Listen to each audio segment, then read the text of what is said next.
요한복음 18장은 예수님의 순환을 시작하고 있는 예수님의 순환이 시작되는 그런 첫 번째 장입니다. 여러분 잘 아시는 것처럼 복음서라고 하는 것은 마태, 마가, 누가 이 세 복음서를 공관복음이라고 얘기하고 요한복음을 따로 떼어놓고 있습니다.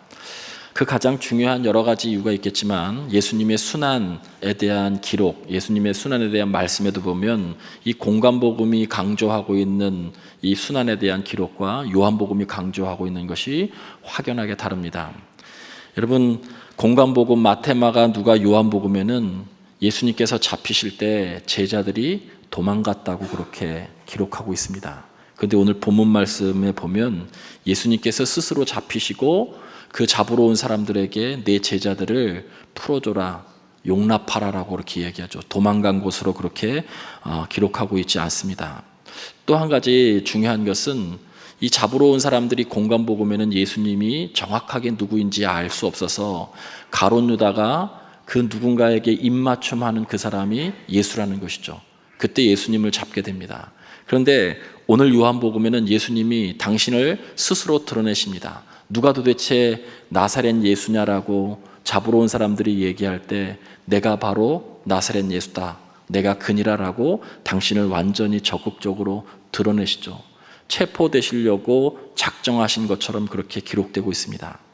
가장 중요한 차이가 있다면 마태, 마가, 누가 이 공관복음에는 예수님의 그 고뇌에 찬 십자가를 지시기 전에 겟세마네 동산에서의 기도가 기록되어 있는데 요한복음은 없다는 것입니다. 요한복음에는 겟세마네 기도가 없습니다. 요한복음에는 17장에 예수님의 기도가 나오죠. 그 유명한 예수님의 기도, 자기 자신을 위한 기도, 그리고 제자들을 위한 기도, 세상을 향한 기도입니다.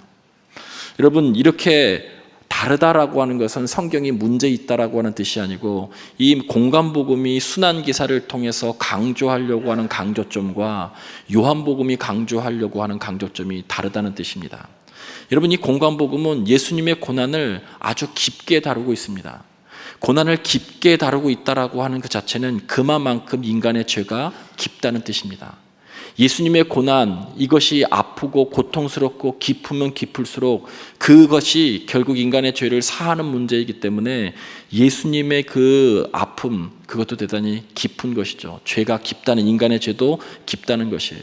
물론 요한복음에도 고난을 강조하고 있지만 요한복음은 고난 거기에서 멈추는 것이 아니라 더 중요한 것은 그것이 영광이다라고 하는 것을 강조하기 위해서 그렇습니다. 그래서 적극적으로 이 영광이기 때문에 적극적으로 예수님께서 이 고난을 대처하시고 잡으러 온 사람들에게 자기를 드러내시기도 하고 자신이 예수다라고 당당히 나타내시는 것이죠. 여러분 십자가의 사건이 곧 영광의 사건이고 십자가의 사건이 기다려왔던 사건이다라고 하는 것을 요한복음은 말씀하고 있어요. 고난을 통해서 영광을 받으실 것을 강조하고 있어요. 이것이 요한복음의 특징입니다. 왜 그러냐면 여러분 예수님께서 하늘 아버지께 보내신 자로, 보냄을 받은 자로 계속해서 강조되어지고 있죠. 하늘 아버지께서 예수님을 이 땅에 보내실 때에는 명확한 사명을 주셨는데 그 사명의 핵심은 다른 것이 아니라 십자가를 지시는 거예요. 십자가를 지심으로 통해서 하나님 아버지께서 가지고 계시는 온 인류의 구원의 계획을 이루시는 것이죠. 영광이죠. 그것을 때가 왔기 때문에 적극적으로 예수님께서 피하지 않고 임하시는 모습이 오늘 요한복음 18장의 말씀입니다. 본문을 한번 살펴보겠습니다. 3절부터 5절까지 말씀을 보시면 유다가 군대와 대제사장들과 바리새인들에게 얻은 아랫사람을 데리고 예수님을 잡으러 온 것이 3절입니다. 4절은 그 당할 일을 아시고 나아가 이르시되 너희가 도대체 누구를 찾느냐 이렇게 묻죠. 그 당할 일을 아시고 십자가를 지실 때를 아셨다는 거예요.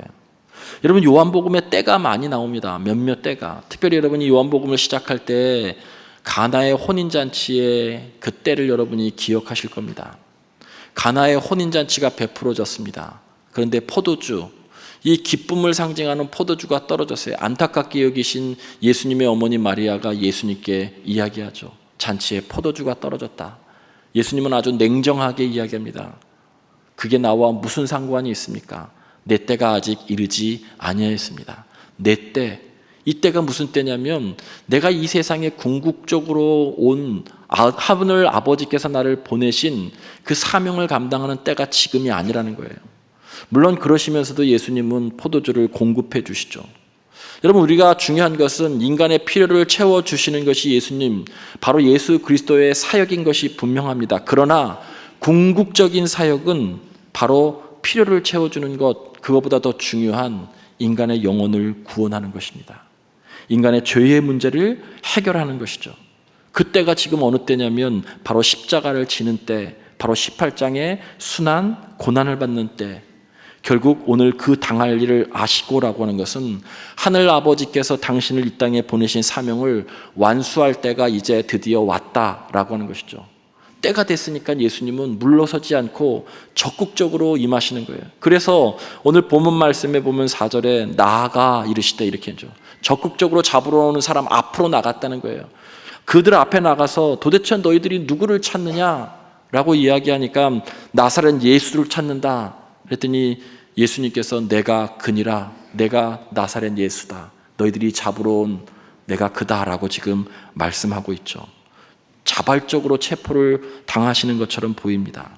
왜 그러냐면 십자가로 구원을 성취하심으로 하나님의 놀라운 영광을 드러내기 위해서이기 때문입니다. 이 요한복음에서 강조하고 있는 고난은 고난에서 그치는 것이 아니라 이것은 영광의 행진이고 요한복음의 주된 강조점입니다. 물론 고난이 엄청난 아픔을 가져다 주긴 하지만 그 고난이 아버지 집으로 가는 길이고 영광의 필연적인 과정이고 또한 부활과 영생으로 인도하는 길이고 천국의 문을 열어놓는 아주 영광스러운 길이기 때문에 예수님은 적극적으로 이 고난에 대처하고 있다는 것이죠. 그것 때문에 교회가 탄생한 것입니다. 그래서 요한복음은 할 수 있거든 이 잔을 내게서 지나가게 하옵소서, 인간의 고뇌의 기도를 요한복음은 담고 있지 않습니다. 여러분, 내가 그니라, 내가 너희가 찾고 있는 나사렛 예수다라고 하는 이 표현을 내가 그니라라고 이렇게 표현했었죠.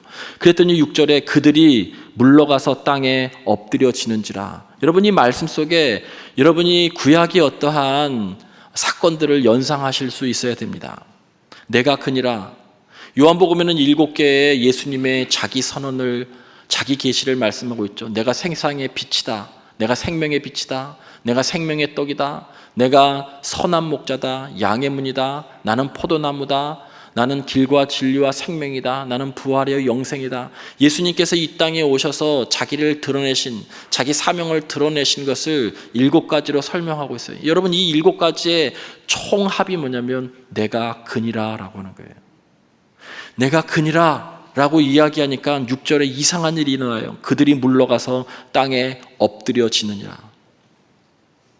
그들이 물러가서 땅에 엎드려지는지라.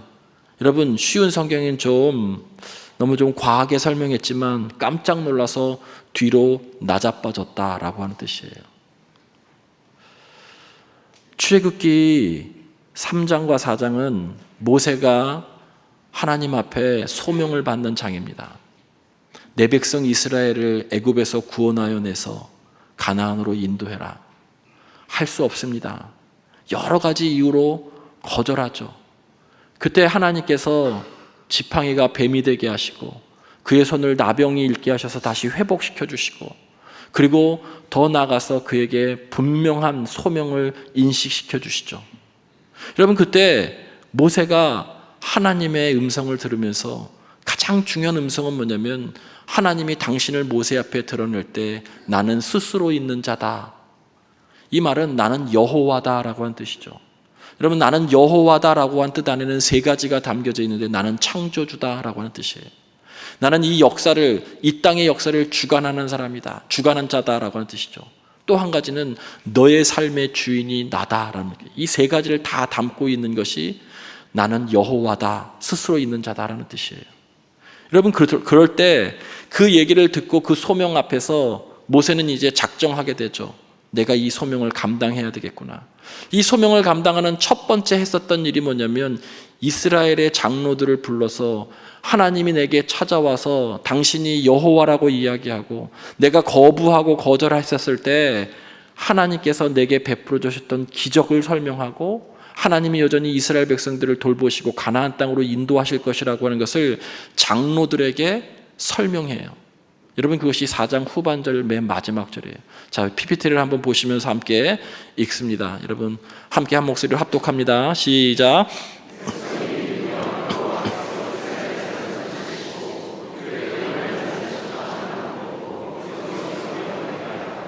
자, 이 말씀이 어떤 뜻이냐면, 백성이 믿으며라고 하는 것은, 이 백성은 이스라엘 백성 전체를 의미한 것이 아니고요, 이스라엘의 대표되는 장로예요.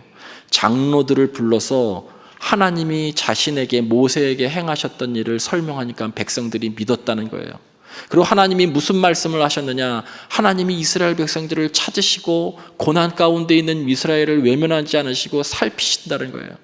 그리고 그들을 구원해 주시겠다는 거예요. 백성이 모세가 한 얘기를 믿었다는 거예요. 믿었더니 어떤 일이 일어나냐면 이스라엘 장로들이 머리 숙여 경배하였더라, 이렇게 얘기했어요. 여러분, 이 장면과 오늘 요한복음 18장에서 있는 이 장면과 똑같은 장면이에요. 나는 스스로 있는 자다 라고 본인이 경험했었던 것을 장로들에게 이야기하니까 장로들이 머리 숙여 경배했다라고 하는 것과, 예수님을 잡으러 온 사람들에게 내가 그니라 라고 얘기하니까 백성들이 엎드려졌다는 게, 잡으러 온 사람들이 같은 그런 것입니다. 내가 그니라 라고 하는 이 말 속에는 똑같이 내가 창조주이다, 내가 역사의 주관자이다, 내가 너희 삶의 주인이다 라고 하는 예수님의 그 신성 앞에 사람들이 부복했다는 거예요. 근데 정말 중요한 것은 뭐냐면, 그렇게 나가 떨어진 사람들, 그 앞에 무릎을 꿇을 수밖에 없는 사람들, 두려워 떨 수밖에 없던 사람들이 누구냐라고 하는 거예요. 누구냐? 오늘 3절에 유다가 군대와 대제사장들과 바리새인들에게 얻은 아랫사람을 데리고 왔다는 거죠. 이 사람들이 내가 그니라라고 할 때 두려워 떨며 엎드려졌다는 거예요. 근데 그 앞에 제일 먼저 나오는 것이 뭐예요? 군대라는 게, 군대. 공간복음은 군대로 설명하고 있지 않아요. 그냥 공간복음은 대제사장들과 바리새인들의 하솔들이 예수님을 잡으려 몽둥이와 검을 들고 왔다고 이야기해요. 근데 이 요한복음은 여러분, 오늘 군대가 동원되고 있어요.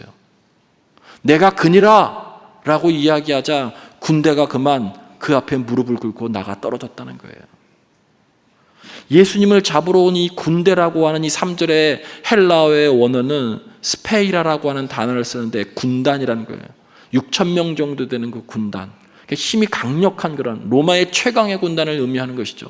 6천 명이 다 왔느냐? 그런 것은 아니겠죠. 그 군단에서 파송된 신학자들은 약 200여 명을 파송했을 것이다라고 이야기합니다. 공간복음이랑은 완전히 다르죠.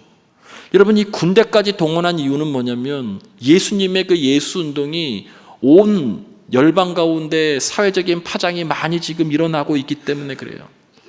한마디로 얘기하면 일망타진하기 위해서 군대를 동원한 거예요. 로마 군대, 로마 당국의 허가를 받았다라고 하는 상황이죠. 근데 더 중요한 것은 뭐냐면, 이 군대가 상징하는 것이 무엇이냐는 거예요. 군대가, 군인들이 힘이 예수님의 그 한마디 내가 그니라, 내가 창조주니라, 내가 역사의 주관자니라, 내가 너의 삶의 주인이다, 너의 힘의 근원이다, 내가 진정한 왕이다 라고 하는 모든 말을 포함하고 있는 것이 내가 그니라 라고 하는 거예요. 그때 누가 무릎을 꿇었냐면 군대가 무릎을 꿇었다는 거예요. 그 당시 최고의 최강의 로마의 군대, 권력, 힘, 전 세계에 가장 힘 있는 그 군대가 무릎을 꿇었다는 것이죠. 여러분, 이것이 신앙의 힘입니다. 여러분, 이것이 교회의 힘이에요. 이것이 말씀의 힘이에요. 교회론에서도 골로새서에서도 에베소에서도 교회를 이야기할 때 만물을 그 발 아래 복종하게 하시겠다라고 하는 말씀이 나오죠. 여러분, 교회는 칼을 들어서 만물을 복종시키는 것이 아니라 여러분, 하나님의 말씀 그 한마디로 복종시키는 거예요. 군대, 칼을 들고 온 그 군대 앞에, 그런데 베드로는 일반적인 세상의 방식으로 대응하죠. 칼을 뽑아서 대제사장의 종인 말고의 길을 잘라버리죠. 힘으로 나오니까 힘으로 맞선 거예요. 칼을 드니까 칼을 들고 맞선 거죠. 폭력으로 나오니까 폭력으로 맞선 거예요. 근데 예수께서는 단호히 말씀하십니다. 칼을 칼집에 꽂으라. 공간복음은 더 자세하게 칼로 일어선 자는 반드시 칼로 망하리라 이렇게 말씀하고 있어요. 여러분, 우리들에게 주시는 교훈이 무엇입니까? 교회는 칼을 드는 곳이 아니라는 거예요. 교회는 힘을 키우는 그런 태도를 가져서는 안 된다는 거예요. 그리스도인은 남 앞에서 힘 자랑하는 존재가 아니라는 거예요. 그리스도인은 내가 어떠한 존재인지 사람 앞에 자랑하고 나의 존재를 증명하려고 하고 하는 그러한 존재가 아니라는 거예요. 교회는 세를 규합하고 힘을 키워서 세상을 조종하려고 하는 그런 곳이 아니라는 거예요. 이 모든 것을 담고 있는 것이 바로 칼을 칼집에 꽂으라라고 하는 말씀 안에 담겨져 있어요. 정말 우리들에게 오늘날 이 시대에 주시는 중요한 메시지죠. 교회는, 그리스도인은 십자가의 권세로 세상에 나가는 그러한 교회, 그리스도인입니다. 그런데 교회가 십자가의 권세는 잃어버리고 칼의 위력을 사용하면 반드시 망한다라고 하는 것을 우리에게 주는 교훈입니다. 힘으로 뭘 해보겠다고, 물질로 뭘 해보겠다고, 교회가 그렇게 작동하기 시작하면 교회는 반드시 망한다는 거예요. 사랑하는 성도 여러분, 그리스도인은 오직 십자가만을 자랑하는 사람들입니다. 우리는 오직 십자가의 권세를 의지하고 십자가의 정신으로 이 땅을 섬기는 사람들입니다. 힘을 키워서 무언가를 해보려고 하는 그런 태도에 대해서 명확하게 주님은 칼을 칼집에 꽂으라 라고 말씀하고 있어요. 두 번째, 오늘 본문에서 강조하고 있는 또 하나는 동산이라고 하는 단어예요. 여러분 PPT를 잠깐 보시고 마지막으로 1절만 한번 합독해 보겠습니다. 시작.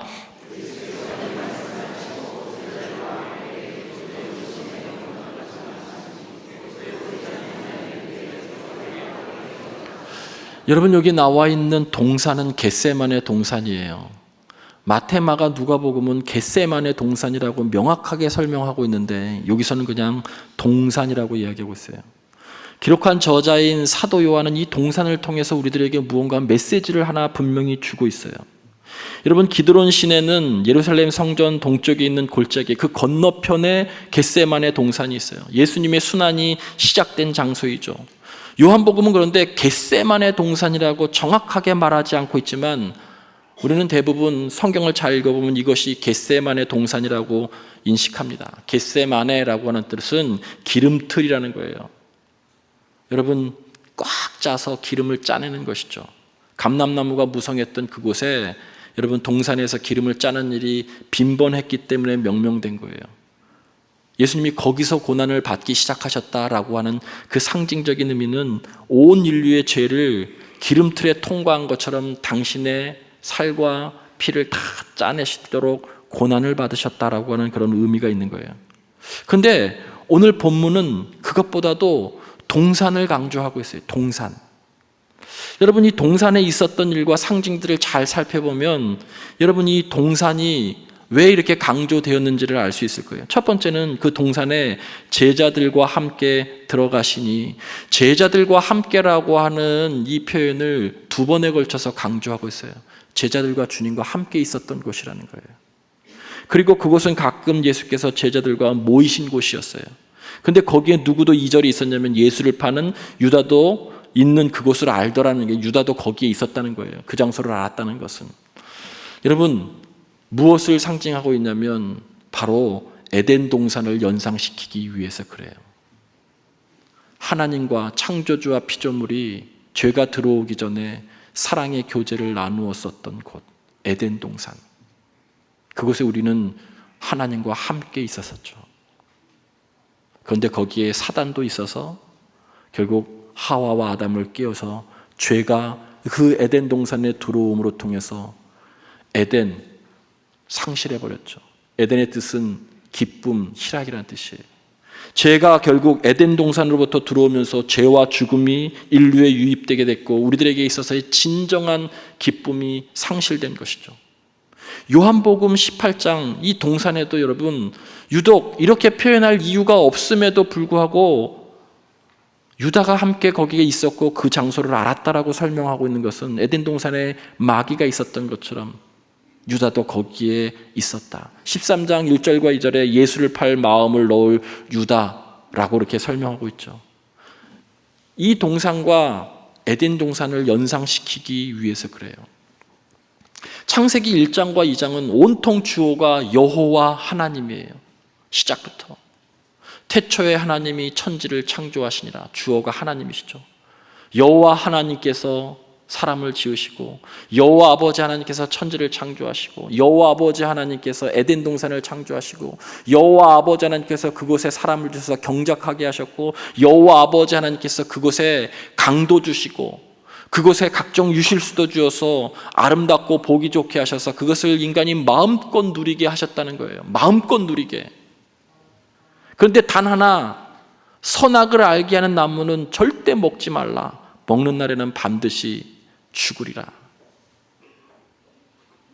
모든 걸 주었는데 하나를 주시지 않았어요. 다른 의미가 아니에요. 이 동산의 주인은 나다라고 하는 것을 알게 하기 위해서 그런 거예요. 여러분, 거기에 각종 강이 흐르고 금이 있고 유실수가 있어서 그곳이 기쁨과 희락이 넘친 것이 아니고요, 그 하나님의 하나님 되심을 인정하는 것, 하나님의 주권을 인정하는 것, 여러분, 그것이 결국 우리들에게 가장 큰 인생의 기쁨이라는 거예요. 근원적인 기쁨. 근데 그 관계를 깨버림으로 통해서 우리들에게 죽음, 진정한 인생의 기쁨이 사라진 거예요. 에덴을 상실한 것이죠. 예수 그리스도께서는 이 동산에서 고난을 받으심으로 통해서 그 기쁨을 다시 회복시키고자 순환을 시작하신 거예요. 예수님이 아니고서는 그 동산을 회복시킬 수가 없어요. 창세기 3장에 죄가 들어오자마자 주어가 완전히 바뀝니다. 여호와 하나님이가 아니고 뱀이 이렇게 시작해요. 그리고 여자가, 남자가, 그 이후에 성경은 온통 사람들의 이야기로 어떤 사람이 주어가 돼요. 그러나 성경은 끊임없이 계속 반복하고 있죠. 고통, 실패, 이것의 반복이에요. 주어가 바뀜으로 통해서. 여러분, 우리가 그리스도인이 되었음에도 불구하고 여전히 내 삶의 주어가 나이신 분들은 아직 그리스도인이 아니에요. 그것은 내 삶의 주인이 하나님이신데 내 삶의 주인이 나다라고 하는 것이죠. 내 삶의 주인이라고 하는 것은 그분이 내 삶의 주인이기 때문에 주어가 바뀌어야 되는 것이죠. 내 인생의 목표도 내 삶의 가치관도 다 그분께 초점이 맞춰지는 것이죠. 여러분이 예수 그리스도를 구주로 영접했다면 그 다음의 회복은 그분과 동행함으로 가능한 거예요. 겟세마네 동산까지 주와 함께 가려 하네. 그 겟세마네 동산에서 흘렸던 그 기도만이 여러분의 가정을 회복시킬 수 있는 거예요. 여러분, 회복을 원하세요? 여러분의 가정의 회복을, 관계의 회복을, 교회 공동체에 세우신 목적의 회복을, 하나님 나라의 회복을 원하신다면 주께서 이 잔을 당당히 마셨던 것처럼 우리들에게도 마셔야 될 잔이 있다는 거예요. 그것이 주와 동행하는 거예요. 아버지께서 내게 주신 잔을 내가 마시지 아니하겠느냐? 마시겠다는 거죠. 그래서 그 뜻을 이루신다는 것이죠.